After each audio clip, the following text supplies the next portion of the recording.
This is not a fairy tale. This is not a rose-colored dream. It is the story of two people who seem to belong to different worlds, yet found each other in the noise of the city through kindness, patience, and a love that was chosen day after day. The rain tapped against the towering glass windows of the Walker Industries skyscraper as if it were trying to reach him. This man who stood alone in a world built from ambition and steel. Liam Walker, 32, the youngest self-made billionaire in New York, stood at the edge of his office, staring down at a city that pulsed with life, though none of it ever seemed to touch him. From the outside, Liam was the portrait of modern success. Sharp suits tailored to perfection, a jawline chiseled like it had been sculpted in cold marble, and a presence so commanding that silence often followed him into rooms. Forbes had called him the Golden Titan. Shareholders saw him as untouchable. Employees whispered his name with a mix of awe and intimidation. But none of them knew the man who woke each morning in a bed too large and too quiet, who dined alone not because he had no invitations, but because he had no desire to speak. The luxury surrounding him was relentless. Penthouse views, private elevators, an Aston Martin idling in a climate-controlled garage, a wine collection older than the building itself. Yet none of it filled the stillness that settled inside him when the doors closed behind him each night. Stillness, not peace. That was the difference. He rarely let anyone close. Most did not dare try. But sometimes, in the rare moments between meetings and mergers, Liam would find himself staring at the ceiling late at night, haunted not by failures or business rivals, but by the voice of a child calling for a mother who never came.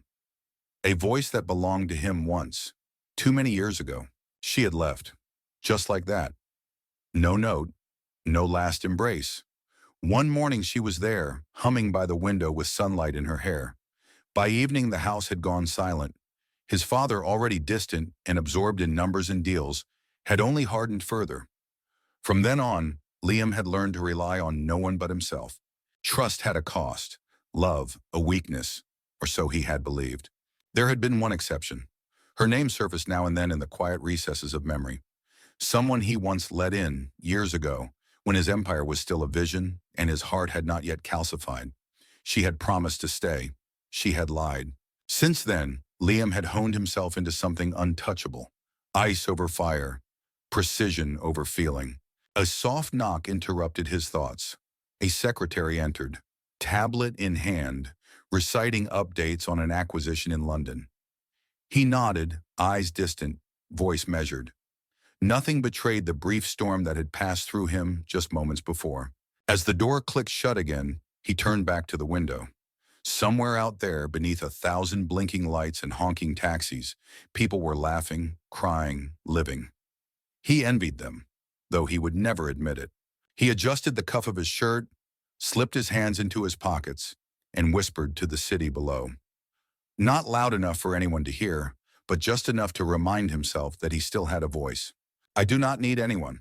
But even he was beginning to wonder if that was still true. The elevator opened directly into the penthouse. As Liam stepped inside, the soft chime of its arrival faded behind him, swallowed by silence. No footsteps, no distant echo of voices. Just the quiet hum of modern machinery keeping everything perfectly lit, perfectly chilled, perfectly lifeless. The space stretched wide and open, all glass and chrome, as if designed not to be lived in, but to be admired from a distance. Floor-to-ceiling windows framed the glittering city like a gallery painting. The furniture was exquisite. Italian leather, rare hardwood, custom art curated by professionals who knew more about prestige than feeling. Everything spoke of taste, of power, of control, but not warmth, never warmth. He tossed his keys onto the counter, the sound sharp in the emptiness. The motion sensor lights dimmed automatically behind him as he walked to the bar and poured a glass of single malt whiskey, one that cost more than some people's rent. He barely tasted it as he drank. It was not about the flavor, it was about routine. Something predictable, something numb. Somewhere in the apartment, a jazz record began playing. He had set it to start at this hour, every night, as if music could mimic the noise of company. The notes drifted through the air like ghosts, brushing against polished surfaces and disappearing into nothing. Liam walked past the grand piano he never touched. toward the wall of glass that overlooked Manhattan. It was late, but the city did not sleep. Neither did he. There were no photos on the walls, no signs of life outside of design, no stray sweater, no forgotten book. The only framed item in the entire apartment was a newspaper article, the first feature written about him when he had sold his second company before the age of 28. He stared at it now, eyes glazed. A younger version of himself stared back, more reckless, more idealistic, smiling like he had not yet learned what the world could take from a person. Sometimes when sleep felt too far away, he would find himself wandering the penthouse without purpose, as if hoping the walls would finally speak back to him. Tonight was one of those nights. He moved into the study, a room lined with books he had collected but never read. He ran his fingers over their spines, pausing at one with a worn leather cover, an old poetry volume his mother used to read, the only thing of hers he had kept. He pulled it from the shelf but did not open it. Instead, he stood there, holding the weight of something he could not name. What good was an empire if no one shared it with him? What meaning did wealth have, if it only echoed back his own silence? The city below pulsed with color and motion, 1,000 windows lit like stars. But none of them were his, not really. He sat down in the dark, the book still in his hands, and for the first time in a long while, let the quiet feel like something other than control. He let it ache. And somewhere in that ache, though he would not recognize it just yet, something had begun to shift. The sky had darkened by the time Liam left the gala dinner, one of those necessary obligations dressed in expensive fabric and hollow conversation. Thunder grumbled above the city like a warning, and the first drops of rain began to streak across the windshield of his car as he slid into the back seat. But instead of heading straight to the penthouse, he had instructed his driver to take a detour, claiming he wanted some air. Truthfully, he needed space. Space from the faces, the questions, the toasts raised in his name. The streets below gleamed under the sheen of rain, taillights smudging red against the wet pavement. New York, in all its sleepless defiance, pressed on through the storm. The car moved steadily along the avenue, windshield wipers carving arcs of clarity through the downpour. Liam leaned his head against the cool glass, watching the blur of people hurrying beneath umbrellas, their lives distant and unreachable. He almost envied their anonymity. And then he saw her. At first it was only a flicker, movement on the sidewalk, easily ignored. But something about the way the figure curled in on itself beneath a broken bus shelter caught his attention. As the car slowed for a light, his eyes fixed on the woman sitting hunched against the wall, arms wrapped tightly around a small bundle. A child. She held the girl protectively, pressing her coat around the child's tiny body, as if trying to shield her from the storm, with nothing but desperation. The girl's head lolled against her shoulder, skin pale even in the dim orange glow of the street lamp. A fever. It was unmistakable. "Stop the car," Liam said. The driver hesitated. "Sir, we—" Now. The car eased to the curb. Liam stepped out into the rain without an umbrella, the wind tearing through his coat as water immediately began soaking his hair, his collar, his cuffs. He hardly noticed. He approached the woman slowly, his footsteps splashing in the shallow puddles. She looked up, startled. Her face was drawn, eyes wary and red from exhaustion. She pulled the child closer, lips parting as if to speak, then shutting again. "I am not going to hurt you," Liam said, voice calm but firm. "Is she sick?" She blinked at him, dazed. She has a fever. I was going to the hospital, but I cannot." Her voice cracked, the words barely audible through the storm. "She is burning up." Liam did not ask anything else. He simply took off his coat and wrapped it around the child, ignoring how her mother flinched at the gesture. The girl stirred faintly under the warmth. He met the woman's eyes, frightened, proud, refusing to beg. "Come with me," he said. "You both need help." She hesitated, but another gust of wind made the decision for her. She nodded once, tightly. He guided her to the car, shielding them as best he could with his body. The driver glanced back in the mirror, eyebrows raised, but said nothing. Liam sat beside the woman and her daughter, water dripping from his sleeves onto the leather seat. The girl's breath came shallow and quick as she leaned against her mother. The woman clutched her hand tightly, whispering something Liam could not hear. As the car pulled back into the night, Liam glanced at the child, then at the woman beside her. He did not know her name, did not know where she came from or why she had ended up alone in the rain. But something in that moment, perhaps the way she had not asked for help, or the sheer stubbornness in her trembling posture, struck something buried in him, something too long left untouched. For the first time in a long while, the silence surrounding him did not feel like protection. It felt like something was about to break. The rain beat harder against the car as it sped through the city, slicing past traffic lights and puddle-ridden streets. Liam sat still, his hands resting on his knees, his gaze flicking between the woman and the child curled up in her lap. She whispered softly to the girl, words that were clearly meant to soothe, even if the girl was far too feverish to hear them. Liam did not speak. He did not need to. The heaviness in his chest said enough. He had not planned this. He had not planned anything. That night was supposed to end the same way all others did. A glass of whiskey, the skyline through glass, and the familiar ache of emptiness. Yet here he was, with strangers pressed against him in the back seat of his own car, soaked through and shivering, but alive in a way he had not felt in years. The hospital's emergency entrance glowed white and sterile as the car pulled up. Liam opened the door before the driver could come around. He stepped out into the cold, helped the woman gather her child, and without a second thought, scooped the girl into his arms. "Wait," the woman began, reaching out instinctively. "She is too weak," he said quietly. "Let us not waste time." His voice allowed no room for protest, but it carried no sharpness. Just resolve. He moved quickly, cradling the child's burning body with surprising gentleness. She was so small, so light. The fever radiated through her clothes like a fire burning beneath fragile skin. Nurses met them at the door. Liam said nothing about who he was, gave no instructions about billing or priority. He simply followed as they rushed the girl away, leaving the woman staring at the empty space where her daughter had just been. She looked as if her body might collapse from the absence. "I will take care of it," Liam told the front desk, handing over his black card without blinking. "Whatever they need." The woman turned toward him, eyes wide. "You do not have to." "I know," he said, meeting her gaze, "but I want to." She studied him for a moment, as if trying to understand the man behind the polished shoes and soaked dress shirt. But there was no performance in his face, no pity, just concern. She nodded slowly, pressing trembling fingers to her lips. They waited together in the hospital corridor, surrounded by white walls and the dull rhythm of beeping machines. Liam remained standing, hands in his pockets, every muscle taut.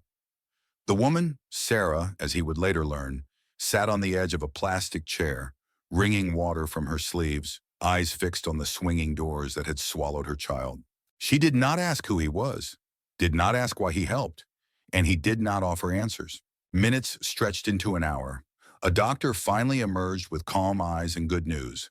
The fever had peaked but would break. The child, Lily, needed rest, fluids, and time. Relief crashed over Sarah like a wave too heavy to hold. She sagged forward, pressing her forehead into her hands, shoulders trembling. Liam instinctively took a step closer, but stopped himself. He did not know what gesture would be welcome. Still, he stood there. Later, as the rain let up outside and Lily was moved to a quiet recovery room, Liam lingered by the door. Sarah sat beside the bed, brushing damp curls from her daughter's flushed cheeks. She looked up at him, exhaustion lining every feature. "I do not know how to thank you," she murmured. He shook his head slowly. "You do not have to." But even as he turned to go, he felt it, something wordless that kept his feet anchored to the floor. A pull, a crack forming in the walls he had built, and for once, he did not rush to seal it shut. Sarah sat in the dim hospital room long after Lily had fallen asleep, her small chest rising and falling steadily beneath the thin blanket. The steady beep of the monitor beside the bed was a comfort, a lifeline, a rhythm that reminded her, over and over, that her daughter was still breathing, still fighting. Outside the window, the rain had thinned to a whisper. The city never slept, but inside these walls, the world had slowed to a hush. She leaned back in the chair, arms crossed over her stomach to silence its protests. Hunger no longer came as pangs. It was a quiet, dull emptiness, like so many things in her life lately. Her coat, still damp, clung to her frame. Her shoes squished when she shifted her feet, but she did not complain. She had no right to. Not when her daughter was safe, if only for the night. She glanced toward the hallway. The man, Liam, had stepped outside some time ago to make a call, or maybe to leave. She would not have blamed him. He had already done more than anyone else in her life had in months.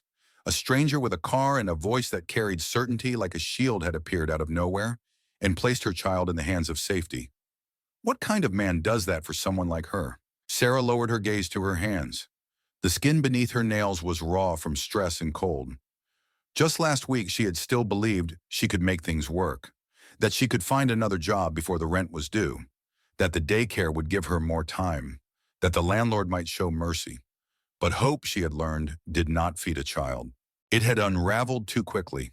One day she was shelving books and guiding children through story time. The next she was packing their lives into 2 duffel bags and praying the shelter had space. But they had not. And so she had kept walking, hour after hour, through streets she once only knew from library windows, humming lullabies to keep Lily warm even as her fever worsened. She had passed lit-up stores, full restaurants, and a world that continued without her, invisible, powerless, fading. Until the man in the rain stopped his car. She exhaled shakily, brushing her palm against Lily's cheek. Her daughter did not stir. "Do you need anything?" The voice came from the doorway, soft, low, and not nearly as cold as she remembered it. Liam stood there, his coat now dry, his presence still inexplicably composed. Sarah blinked at him. "No, just this. Just her sleeping." He nodded once, stepping into the room slowly, as if uncertain whether he belonged. "I booked the private room," he said quietly, glancing at the bed. "And I left your information with the front desk. They will not ask you for anything." "I cannot repay you," she said. It came out sharper than intended, threaded with the sting of shame. "I mean it. I cannot." Liam looked at her for a long moment. "I did not ask you to." That silence between them returned, but it was no longer uncomfortable. It settled like an understanding, fragile, but real. "I used to work in a library," she said suddenly, as if the truth might give her some ground to stand on. "Not that it matters now." He said nothing, just watched her with those unreadable eyes. "I lost it when the city cut funding, and the apartment. The landlord was less understanding." She stopped herself before saying too much. Pride was all she had left. Liam nodded slowly. "I see." There was no pity in his tone, no judgment, just those 2 words, and somehow they mattered more than sympathy. Sarah turned back to her daughter and whispered, as much to herself as to Lily, "I am so tired of pretending I am not afraid." Liam did not speak, but she felt his presence remain, quiet, steady, a silent witness to a life unraveling at the edges. And for the first time in weeks, she let her shoulders sag, just slightly, as if part of her believed she might not have to hold everything together alone. By morning, Lily's fever had broken. Sunlight seeped through the hospital blinds in narrow gold ribbons, brushing across the bed where the child now slept with her mouth slightly open. One arm flung over her blanket like a surrender to peace. Sarah sat beside her, fingers entwined, barely able to believe that the worst had passed. Liam had stayed the night, not in the room, but somewhere nearby, always near. She had caught glimpses of him through the glass, pacing the corridor in silence, answering a quiet call, speaking to a nurse. Not once did he ask when she planned to leave, or what she intended to do next. And that absence of pressure felt like the most generous thing of all. When the nurse returned with release papers, Sarah had no answer to the question, "Where will you go?" She had only the bag she carried and less than $30 in her wallet. No job, no address, no one to call. But before the silence turned suffocating, Liam stepped forward. "I have a place," he said simply. "It is clean, safe, yours for now." Sarah opened her mouth to protest, but he held up a hand, not to silence her, but to stop her from wounding herself with pride. "I am not offering charity," he added. "I am offering time, just until you figure out what comes next." She looked at him, uncertain, then at Lily, whose skin was finally cool to the touch. And she said, "All right." The apartment was on the east side of Manhattan, tucked away above a small cafe and 2 floors below the skyline's reach. It was nothing like his penthouse, not glass and chrome, but warm wood, clean walls, and soft lighting. There were books on the shelves, a tea kettle on the stove, a small balcony just wide enough for a single chair. Sarah stepped inside slowly, carrying Lily in her arms, her heart beating too fast as if the floor beneath her might vanish at any moment. But it held. Liam gave her the keys, showed her how to operate the thermostat, then stepped back, leaving no instructions, no speeches. He merely said, "Stay as long as you need. Everything here is yours to use. The fridge is stocked." "Why are you doing this?" she asked. He looked at her then, and for the first time, she saw something not carved from certainty, but from memory. "Because someone once left me when I needed them most." I remember what that felt like. He did not wait for a reply. The door closed quietly behind him. Sarah stood in the middle of the living room, the soft creak of old hardwood under her shoes. She felt a strange urge to cry, not from sadness, but from a bewildering sense of safety she had not felt in too long. The kind that came not from having everything, but from no longer fearing the worst. Later, as Lily napped on the pull-out sofa, Sarah made tea with trembling hands. She sat by the window, watching the city pulse and breathe, and for the first time in weeks, she allowed herself to believe they might make it through. This place was not a palace, but to her it felt like a door opening quietly into something unfamiliar, something not yet named. It was not home, not yet, but it could be. The first few days passed with an odd, polite silence. Liam did not intrude. He called once to check if they had settled in, then sent a quiet message through the building manager to let Sarah know the apartment's rent was covered for as long as necessary. No questions, no requests, nothing that demanded closeness. And yet his presence lingered, in the small things. A basket of fresh groceries that appeared at the door without a note. A plumber sent unprompted to fix the stubborn faucet in the bathroom. A children's storybook left on the hallway table, wrapped in plain paper, the corners carefully protected. Sarah tried to ignore the way it made her chest ache. She kept the apartment clean, organized. She made meals from what was available, quietly tracking how long they had left before she would have to find work again. Each night, after Lily had fallen asleep in the little room with the fox-patterned curtains, Sarah would sit on the couch, fingers curled around a lukewarm mug of tea, and try not to wonder if Liam ever thought of them. When he came by one afternoon, unexpected, in a dark coat, hair damp from the drizzle, Lily was the one who opened the door. "Hi," she said brightly, blinking up at him. Liam looked startled, as if unsure whether he was truly welcome on the threshold. "Hello? You came back," Lily announced. "Mom said you were busy all the time. Are you still busy?" "I am always busy," Liam replied, a faint smile tugging at the corner of his mouth. "But I suppose not enough to stay away." Sarah appeared behind Lily, drying her hands on a towel, an apology already forming in her throat. But Liam raised a hand gently. "I just came to drop this off," he said, holding out a bag from a small bookstore downtown. "Someone at my office mentioned a children's reading program this weekend. I thought perhaps Lily might enjoy it." Sarah hesitated, then took the bag. Inside was a beautifully illustrated book on city animals and a flyer for a free storytime event. "Thank you," she said softly. "You really did not have to." "I know." His voice was always like that, measured, quiet, never boastful. It left space for others, but never invited them in. Lily tugged on his sleeve. "Do you want to see my drawing?" He paused. For a moment, it looked as if he might refuse out of instinct. But then something shifted. His shoulders eased slightly, and he nodded. "I would like that." She dragged him inside with the boldness only children possess.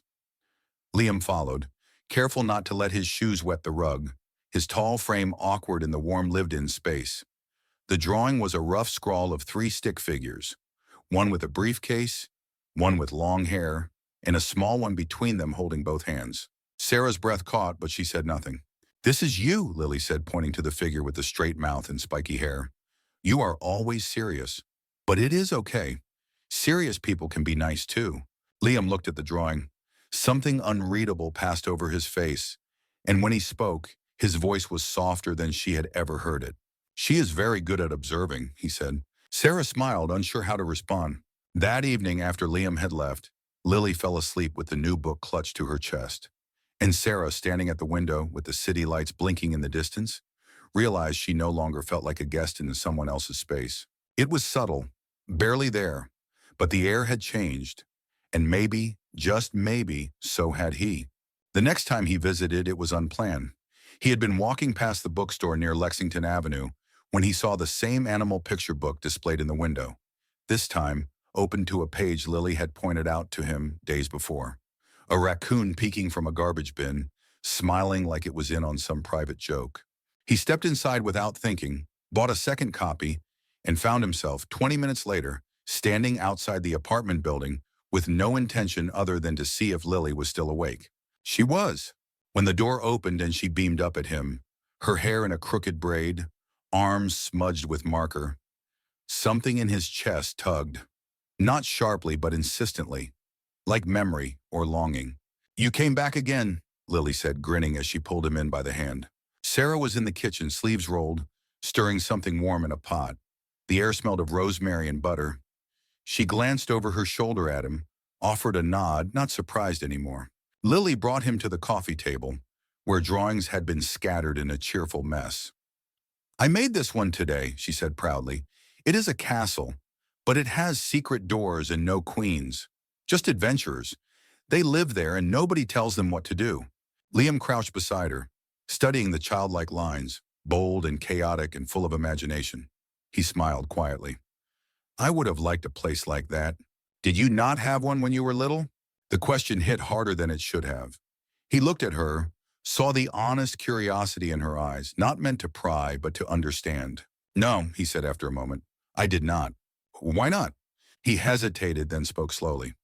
"Because I think the people who were supposed to build it were too busy building other things." She nodded as if she understood perfectly. "That is sad," she said. "You can live in mine if you want. I do not mind sharing." And just like that, something inside him cracked. He did not speak for a moment, afraid that anything he said might give away too much. Instead, he placed the book gently on the table. "I saw your raccoon again," she gasped. "Did he look like he remembered me?" "Exactly like that," Liam said, and his voice, usually so carefully measured, held a note of something unguarded, something real. Later, while Lily curled up on the couch with her blanket and crayons, Sarah brought him a cup of tea, her fingers brushing his by accident. He did not pull away. They stood beside each other for a long moment, neither speaking, the room quiet except for Lily's humming. "She is good at pulling people in," Sarah said softly. "She is. She likes you, you know." Liam looked down into his tea. "I am not sure what to do with that." "You do not have to do anything." He glanced at her then, and in the low glow of the kitchen light, her face looked softer. The tension that used to hang between them now worn thinner with each passing day. When he left that night, Lily had already fallen asleep in her fort of pillows. Sarah walked him to the door. He paused before stepping out. "You are raising her well," he said. Sarah blinked, caught off guard by the quiet sincerity in his voice. "Thank you." As he walked back into the city's night, its noise, its cold, its brilliance, he realized her words from earlier were true. He did not need to do anything. But for the first time, he wanted to. The following week brought trouble. It began with a headline, one of those quick, biting articles that spread like wildfire across news feeds and boardroom tables. Walker Industries faces allegations of community negligence over new development site. A small but vocal group had accused the company of driving out local families through aggressive buyouts in the East Village. The story had enough truth to stir outrage and enough gaps to invite speculation. Within hours, the media descended. Liam read the article in his office, backlit by the pale gray light of a winter morning. His jaw tightened as he scanned the distorted narrative. It was not the first time his name had been dragged through manufactured controversy, but something about this one pressed under his skin. The anger in the voices quoted, the tension in the footage of protesting mothers with children in strollers. It felt personal in a way he could not explain. He spent the afternoon in a haze of legal calls and damage control meetings. Words like containment and optics flew through the air like static, but none of it landed. That evening, long past dusk, he showed up at Sarah's apartment, tired in a way he rarely allowed himself to show. She opened the door before he knocked, as if she had been waiting for him, her expression quietly concerned. "You look like you have not slept," she said gently. "I have not." She stepped aside, letting him in without question. Lily was already in bed, the apartment dim and quiet. "I read the article," Sarah said as she poured tea, not needing to ask why he had come. He ran a hand through his hair. "It is exaggerated." "I know, but the damage is done. They want a villain, and I make a convenient one." "You are not." Liam gave a hollow laugh. "That is not how this works." Sarah brought the cup to him, then sat across the coffee table. She studied him for a moment, then said, "What if you listen to them?" He looked up. "I am not ignoring them. No, I mean really listen. Not through press statements or lawyers. Go there. Talk to them. Ask what they want. Not what they are angry about, but what they are afraid of losing. That is not how business works. Then maybe business needs to change." There was no challenge in her voice. No accusation. Just calm, steady conviction. The kind that came from someone who had once been pushed to the margins and knew how it felt to be unheard. Liam stared at her silent. Sarah reached into the basket beneath the coffee table and pulled out a binder. "I printed this out earlier. It is a list of tenants still living in the buildings your company plans to demolish. 3 of them are veterans. One is a single father of 2 autistic sons. I looked them up. Some have nowhere else to go." He blinked. "You did all that? I used to work in a library, remember? I know how to find things. And I know how fast stories can turn people into numbers." He opened the binder slowly, his fingers brushing the neat columns of names and notes. It was not what he was used to. No spreadsheets, no market forecasts, just lives. Sarah leaned forward. "You can be the man who builds things without destroying people, Liam. You already are. You just have to show them." For a long time, he said nothing. Then he closed the binder and nodded once. The next morning, Liam Walker stood on a worn stoop in the East Village, surrounded by reporters and wary residents. He did not speak from behind a podium. He listened. He asked questions. He took off his coat and walked into apartments too small for growing families and promised to rework the development from the ground up, with the community not over it. And when the headlines shifted 2 days later, CEO walks among protesters, promises partnership over profit, he said nothing. But he showed up at Sarah's door with a bag of groceries and a look she had not seen before. Not just tired, not just grateful. Changed. The shift between them came quietly, like the first breath of spring after a long, unyielding winter. It was not marked by a single moment, but by many small ones, a mosaic of gestures stitched gently into the rhythm of their days. Liam stopped knocking when he arrived. He simply entered now, always after work, sometimes bringing dinner, sometimes bringing nothing but himself. Sarah no longer flinched at his presence. She expected it. And somehow, so did Lily. They began to eat together. Not always, not ceremoniously. Just 3 plates at a modest table, the clink of forks and the hum of the city beyond the window filling the space between words. Sarah cooked when she could, and Liam, for all his wealth, found he preferred her stews and roasted vegetables to the delicacies prepared by any private chef. One evening, as Lily colored quietly at the end of the table, Liam reached for the salt, and Sarah's hand brushed his. It was accidental, fleeting, but she did not pull away, nor did he. That night, after Lily had gone to sleep, he lingered. She poured him tea without asking. They sat on opposite sides of the couch, a book unopened between them, neither pretending to read. Her shoulder rested against the armrest. His elbow inched closer. Their words were softer now, not out of caution, but out of a shared awareness that something lived in the hush. Something real. Liam learned the sound of Sarah's laugh.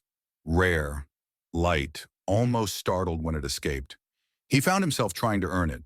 She learned how he took his coffee, how he always removed his cufflinks absent-mindedly while listening, how he spoke more with silence than with language. Sometimes he would find Lily asleep in a tangle of blankets, one hand clutching a pencil or a crayon, the other stretched toward empty air. He would gently lift her and carry her to bed, careful not to wake her. Sarah would follow, wordless, standing at the doorway with that quiet gratitude in her eyes, the kind that spoke louder than thanks. They never spoke of what they were to each other. There were no confessions, no declarations. It was in the way he stood slightly closer to her than necessary, in the way she turned to him first when something broke, in the way he once reached out, without thinking, to tuck a loose strand of hair behind her ear while she read to Lily, then let his fingers linger half a second too long. Their connection did not burn like fire. It pulsed, low, steady, undeniable. Not the kind of love shouted across crowded rooms, but the kind that grew slowly, stubbornly, in silence. One night, after the dishes were done, and Lily had fallen asleep beneath her favorite quilt, Sarah stood at the window with a mug in her hand, staring at the city lights. "She asked today if you were going to stay forever," she said. Liam paused behind her, his voice quiet. What did you tell her? I said I did not know. A long silence stretched between them. Then she turned, her eyes searching his. But I think I would like that. He looked at her, not startled, not uncertain, just deeply, openly, and with a tenderness that caught her breath. He did not touch her. He did not need to. In that moment, she felt it as clearly as if he had whispered it. I already have. The next morning, Liam was gone before sunrise. Sarah noticed the silence first. No sound of the coffee machine starting in the kitchen. No soft rustle of his coat being shrugged off near the door. The apartment felt slightly colder without him, though she would never say so aloud. A note sat on the counter in his sharp, precise handwriting. Meeting downtown. Back tonight. Tell Lily she still owes me a raccoon drawing. Simple, almost domestic. She smiled, folded it carefully, and tucked it into the recipe book she used most. But downtown that morning, the old world waited for him. The meeting was held in the private lounge of a luxury hotel in Midtown. Mahogany walls, velvet chairs, and the faint scent of polished power. Liam stood at the window, arms folded, while the others filed in. Board members, lawyers, and finally, her, Clarissa Montrose. She entered like a photograph from a society column come to life. Flawless skin, tailored white coat, and the kind of confidence that had been bred into her, not earned. Her smile was not one of greeting, but of possession. She crossed the room with heels that did not dare click on the carpet and kissed him once on each cheek. You look well, Liam. Thinner, perhaps. Domestic life suits you? He said nothing at first, just gave a polite nod and turned to face the table, deliberately pulling out the chair opposite hers. Clarissa settled in, eyes scanning the room with practiced elegance. Your mother asked me to check in. She is concerned about your distractions. Liam's jaw tightened. My priorities have shifted. She would say they have slipped. Then she is wrong. The others busied themselves with contracts and outlines, murmuring about mergers and market shares. But Clarissa's eyes never left him. She tilted her head slightly. There are expectations, Liam. We were meant to attend the Van Alten Gala next week together. The press release is already drafted. Ashton, I will not be going. She laughed, the sound smooth and unbothered. So this is about her, the librarian? Liam's gaze sharpened. Watch your tone. I am not judging. I am simply reminding you that image matters. Connections matter. You walk away from this, and you walk away from generations of careful alliances. Then maybe it is time someone did. Clarissa's smile faltered for just a moment, and in that brief pause, Liam saw it. The structure of his old life trembling at the corners, threatened not by scandal, but by his refusal to play along. She recovered quickly, smoothing an invisible wrinkle in her sleeve. You are making a mistake, she said coolly. No, he replied. I made one years ago. I let people tell me what my life should look like. I let them convince me that love was a weakness and that solitude was strength. He stood then, slowly, deliberately, ignoring the whispers around the room. Tell my mother I am done being molded into someone else's future. Clarissa rose too, her voice lower now. And what will you offer the world instead? A family with someone who has nothing? Liam paused at the door. No, he said with a calm that startled even him. A life with someone who has everything that matters. Then he walked out, leaving behind the contracts, the legacy, and Clarissa Montrose's silence, sharp as glass and just as easy to leave shattered. By the time he returned to the apartment that evening, the lights were low, and Sarah was reading to Lily on the couch. She looked up when he stepped inside, her expression soft, unworried. He said nothing, just leaned against the wall for a moment, letting the warmth of that small, imperfect room settle around him like a promise. Here, no one needed him to wear a mask. Here, no one cared how polished he appeared or how well he performed. And for the first time, Liam felt the full weight of freedom and chose not to run from it. In the days that followed, something in Liam began to shift, but not in the way Sarah had come to recognize. He was still there, still arrived each evening with his usual quiet knock, still poured tea, still listened when Lily rambled about her drawings and new favorite animals. But the warmth had dulled, the air around him grown denser. His smiles were more fleeting, his silences longer. Sarah noticed it first in the way he no longer lingered after Lily fell asleep, then in how his eyes often drifted elsewhere when she spoke, like he was only half present, like his mind was someplace else, someplace farther than she could reach. She said nothing at first, gave him space. told herself it was just work, just fatigue. But doubt crept in. Slow, subtle, cruel. She began to wonder if the world outside their little apartment had called him back, whispering promises of control, legacy, the life he had once been groomed for. One night, after Lily had gone to bed early with a sore throat, Sarah handed Liam a bowl of soup she had made, simple but warm. He took it with a murmur of thanks, but barely touched it. "You are quiet tonight," she said gently, not as a complaint, but as a reaching hand. He did not meet her eyes. "There is a lot going on.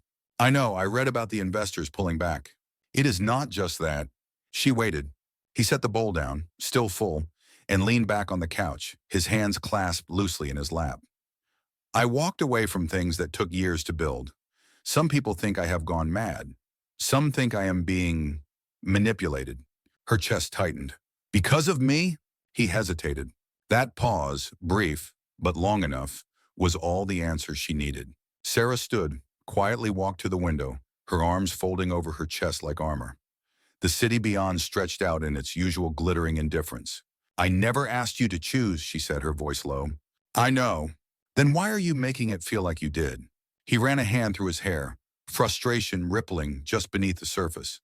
"Because I do not know how to live in both worlds, Sarah. I am trying, but everything feels like a fracture. Every step toward this life with you feels like a betrayal of the one I built." She turned then, her voice trembling not from anger, but from something deeper. "And what about me? What do you think this is for me? I am standing on the edge of something I never thought I would have again. And I do not even know if you are still here." He looked at her finally, and the pain in his eyes mirrored hers. "I do not know if I can be enough for both." Sarah nodded slowly. "Then maybe you should figure that out before you take anything more from us." He did not answer, just stood, picked up his coat, and left with a quiet click of the door. She stood in the silence he left behind, the echo of his absence louder than any goodbye. And in the small bedroom down the hall, Lily stirred in her sleep and whispered his name. She waited 2 more days, long enough to see if he would return, long enough to know, deep in her chest, that he would not. Not yet. Not while he was still unraveling whatever tangle of duty, fear, and inheritance had claimed him. Sarah did not cry, not in the way she once had, curled beneath a too thin blanket in a too cold shelter, back when the world felt merciless. This ache was quieter, no longer panic, no longer survival, just sorrow, steady, sure. She folded Lily's clothes with careful hands, packing only what they needed. The apartment had been their haven, a gift she had never expected, but she knew now it could not be their home. Not truly, not when it still belonged more to his kindness than to any shared promise. Lily asked questions, of course. "Is Mr. Liam coming tonight?" "No, sweetheart." "Did he get lost?" Sarah smiled, brushing a hand through her daughter's hair. "Maybe a little." The night before they left, after Lily had fallen asleep beside her with her head tucked under Sarah's arm, Sarah sat at the small kitchen table and pulled a sheet of paper from one of the drawers. The pen felt heavy in her hand, not because the words were hard to find, but because they came too easily. She wrote slowly, no accusations, no pleas, just the truth. One and all. Thank you for the nights you showed up and the silences you filled without needing to speak, for the food, the safety, the quiet warmth, for looking at Lily like she mattered, for letting her look at you the same way. I think we both knew from the start that this wasn't simple, and that maybe we were only meant to cross paths for a while. But in case part of you ever wonders, no, I was not here because I needed saving. I was here because I trusted you. Because for a moment, I let myself believe in something more than survival. And that's a gift I will not forget. I am not leaving because I am afraid. I am leaving because I still have something left that no one, not the world, not your family, gets to take from me. My choice. You gave me back my dignity. Now I am choosing to carry it with me. Take care of yourself, Liam. Be kind to whatever part of you still feels too broken to stay. She left the note on the kitchen counter, beside his favorite mug. By dawn, the apartment was clean again, almost exactly as it had been before she entered it. Except for one thing. A small drawing taped to the fridge. Lily's last offering. 3 stick figures again, still holding hands. But this time, one figure stood slightly apart, arms reaching. not quite touching. Below it, Lily had written in uneven letters, "We will miss you even if you are busy." And with that, they were gone. He returned late that evening, more out of habit than intent, his steps heavy and unthinking. The hallway outside the apartment was still, the kind of stillness that speaks before you open a door. Inside, the lights were off. The familiar scent, something faintly floral, maybe lavender, was gone. No sound of Lily humming from her room, no clatter of Sarah in the kitchen, only silence. Liam froze in the doorway. His eyes fell first on the counter, the note, his mug beside it, untouched. A half-second passed before he moved, slowly, as if his body already knew what the mind refused to accept. He read the letter once, then again, and again. By the fourth time, his fingers trembled. Not because she had left, but because she had done so with grace. Because she had understood more of him than anyone ever had, and had still walked away, not out of anger, but out of love. He sat down in the chair she had always used, elbows on the table, the paper in his hand. Outside, the city moaned with distant sirens, indifferent to his unraveling. He had not known what home felt like until he lost it. The emptiness of the apartment pressed in around him, not just the absence of their laughter, but the absence of what they had brought into his life. Ease, warmth, softness. For all the power he had built, all the iron walls he had raised around himself, none of it shielded him from the quiet devastation of this moment. He wandered through the rooms, opening doors as if expecting to find Lily still curled beneath the blankets or Sarah folding laundry on the couch. But everything had been put back in place, tidy, respectful, heartbreakingly final. Then he saw the drawing, taped to the fridge, 3 figures again, but the little one had drawn space between them now, space that had not been there before. It hit him harder than any confrontation could have. The realization crept in, cold and unrelenting. He had chosen silence, chosen hesitation, chosen legacy over love. Not because he wanted to, but because fear had made him believe he had no other option. That the only way to protect them was to keep his distance. That the world he came from would always be louder than the one he wished to build. But now there was no one left to protect, only absence. And in that absence, clarity. He thought of Sarah's voice, low and unwavering, even when she was uncertain. He thought of Lily's hand in his, warm and trusting. And he thought of the way both of them had believed in him long before he had learned to believe in himself. He had failed them, not with cruelty, but with caution. And that perhaps was worse. For hours he sat in the quiet, the city's lights casting fractured shadows across the floor. His phone buzzed twice, one from his mother, one from his assistant. He ignored both. He picked up the letter again and read the last line. Be kind to whatever part of you still feels too broken to stay. He closed his eyes. It was time to stop running. By morning, he had made his decision. Liam stood before the glass wall of his office, staring out at the city that had once felt like a kingdom.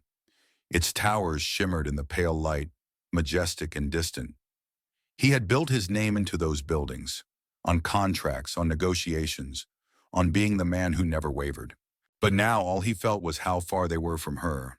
He turned from the window and made the first call before his assistant even arrived. The merger with Hellstrom Group, canceled. The European expansion, on indefinite hold. The Montrose Foundation Gala, withdrawn. His publicist's voice had cracked when he announced he would be issuing a personal statement by noon. You will tank our stock if you do this without strategic prep, one of the board members warned during an emergency call. Then let it fall, Liam replied. He no longer owed that version of himself anything.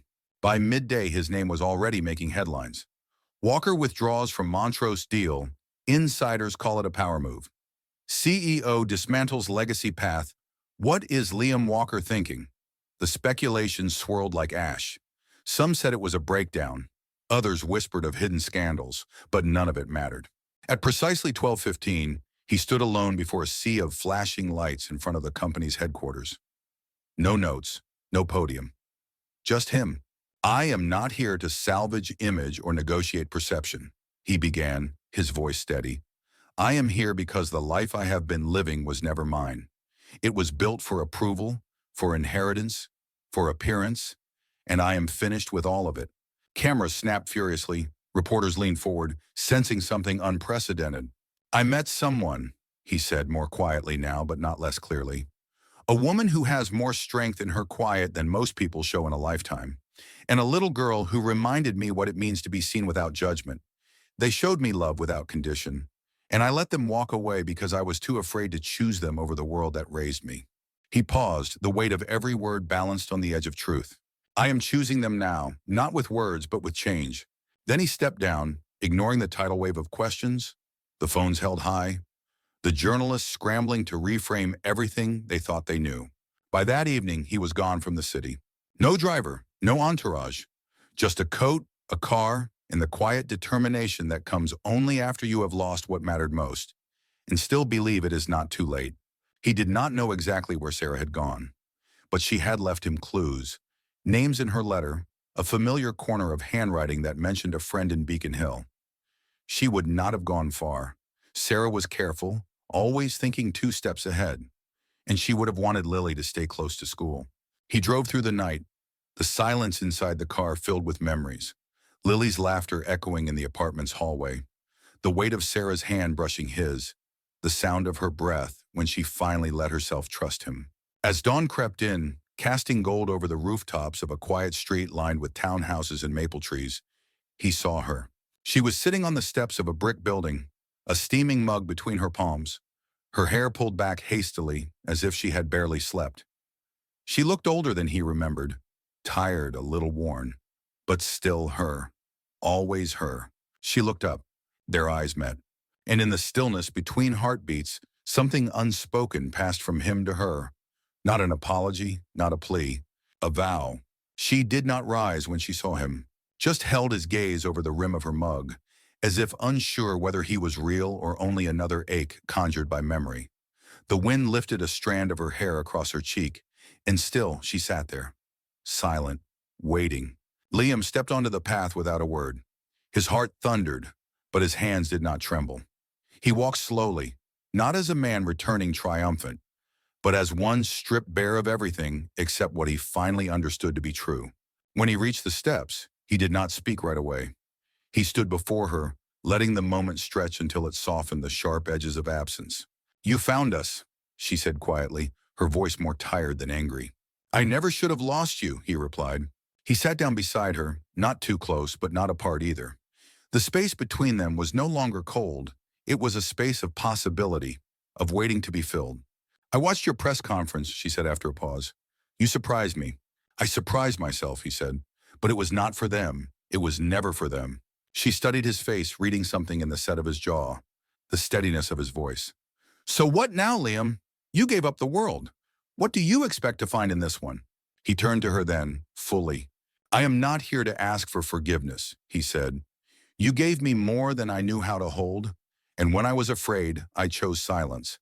I will not make that mistake again." She said nothing, her fingers tightening around the mug. "I do not want grand gestures," he continued. "I want small things. I want mornings like this, with you sitting beside me and Lily drawing raccoons in the living room.